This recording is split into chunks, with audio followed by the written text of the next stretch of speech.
തിരുവനന്തപുരം അട്ടക്കുളങ്ങരയിൽ തകർന്നു വീണ government central high school കെട്ടിടത്തിൻ്റെ മതിലും അതീവ അപകടാവസ്ഥയിലാണ് നമ്മൾ രാവിലെ റിപ്പോർട്ട് ചെയ്തിരുന്നു. ഇപ്പോൾ ബാലാവകാശ കമ്മീഷൻ അവിടെ പരിശോധന നടത്താൻ എത്തിയിരിക്കുന്നതാണ് വിവരം. അതിൻ്റെ തത്സമയ ദൃശ്യമാണ് ഇപ്പോൾ കാണുന്നത്.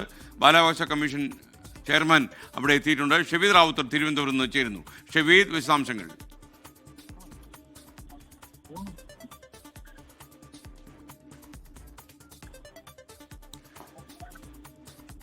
ഈ കെട്ടിടത്തിൻ്റെ മേൽക്കൂര പൊളിഞ്ഞത് വാർത്തയായിരുന്നു. അതിൻ്റെ പിന്നാലെയാണ് മതിലും കൂടി ഇടിയാറായിരിക്കുന്നത്. അവിടെയാണ് ബാലാവകാശ കമ്മീഷൻ ഇപ്പോൾ എത്തിയിട്ടുള്ളത്.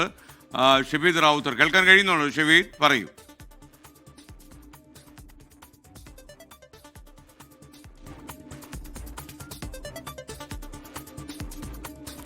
അവകാശ കമ്മീഷൻ അധ്യക്ഷൻ കെ വി മനോജ് കുമാർ അദ്ദേഹം ഈ കഴിഞ്ഞ ദിവസം കെട്ടിടം പൊളിഞ്ഞു വീണ തിരുവനന്തപുരം അട്ടകുളങ്ങര സെൻട്രൽ സ്കൂളിലേക്ക് എത്തിയത്. അതിനുശേഷം അദ്ദേഹം ഇപ്പോൾ നേരത്തെ പൊളിഞ്ഞു വീണ കെട്ടിടം അവിടെ പരിശോധന നടത്തി. അതിനുശേഷം ഇപ്പോൾ മറ്റൊരു സ്കൂൾ കെട്ടിടം, ഇതേ സ്കൂൾ പരിധിയിൽ തന്നെ വരുന്ന മുൻപ് ക്ലാസ് റൂമുകൾ പ്രവർത്തിച്ചിരുന്ന മറ്റൊരു സ്കൂൾ കെട്ടിടത്തിന്റെയും സാഹചര്യം വിലയിരുത്തി. അദ്ദേഹം അതിനുശേഷം മാധ്യമങ്ങളെ കണ്ട് സംസാരിക്കുകയും ചെയ്തിരുന്നു. അദ്ദേഹം പറഞ്ഞ വളരെ പ്രധാനപ്പെട്ട കാര്യം, അതായത് ഈ സ്കൂൾ കെട്ടിടം അല്ലെങ്കിൽ ഈ പൊളിഞ്ഞു വീണ കെട്ടിടം അത് പ്രവർത്തിക്കുന്നത് സ്കൂൾ കോമ്പൗണ്ടിന്റെ പരിധിയിൽ തന്നെയാണ്.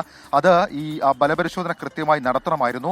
പൈതൃക കെട്ടിടമായതുകൊണ്ട് മേൽക്കൂര നവീകരിക്കാൻ പാടില്ല എന്നുണ്ടോ, ഘടനയിൽ മാറ്റം വരുത്തരുത് എന്നുള്ളത് മാത്രമാണ്. പക്ഷേ അതിനപ്പുറത്തേക്ക് ചില കാര്യങ്ങൾ ഇതുമായി ബന്ധപ്പെട്ട് നടന്നിട്ടുണ്ട് എന്നൊക്കെയുള്ള കാര്യങ്ങൾ ഏതായാലും വ്യക്തമാണ്. അതിലും അദ്ദേഹം അതുമായി ബന്ധപ്പെട്ട് അദ്ദേഹം ഇപ്പോൾ മാധ്യമങ്ങളെ കണ്ടു കഴിഞ്ഞിരിക്കുന്നു. ഏതായാലും ഇതുമായി ബന്ധപ്പെട്ട റിപ്പോർട്ട് ഇതിനോടകം തന്നെ വിദ്യാഭ്യാസ മന്ത്രിക്ക് കൈമാറിയിട്ടുണ്ട്. ആ റിപ്പോർട്ടിൽ എന്തൊക്കെ കാര്യങ്ങൾ പറയുന്നുണ്ട്, ആരുടെ ഭാഗത്താണ് വീഴ്ച, നഗരസഭയ്ക്ക് ഈ കാര്യത്തിന് ഉത്തരവാദിത്തത്തിൽ നിന്ന് പിന്മാറാൻ കഴിയുമോ എന്നൊക്കെയുള്ള കാര്യങ്ങളിൽ തുടർ മണിക്കൂറുകളിൽ ബന്ധപ്പെട്ട പ്രതികരണം ഉണ്ടാകും. ഏതായാലും ബാലാവകാശ കമ്മീഷൻ പറഞ്ഞിരിക്കുന്നു ഇക്കാര്യത്തിൽ ഒരു വീഴ്ച സംഭവിച്ചിട്ടുണ്ട്. ആ വീഴ്ച പരിശോധിച്ച് ആർക്കാണ് എന്നുള്ള കാര്യത്തിൽ കമ്മീഷൻ സ്വമേധയാ നടപടിയുമായി മുന്നോട്ട് പോകും എന്നുള്ള കാര്യം വ്യക്തമാക്കിയിരിക്കുന്നു. സ്കേൻ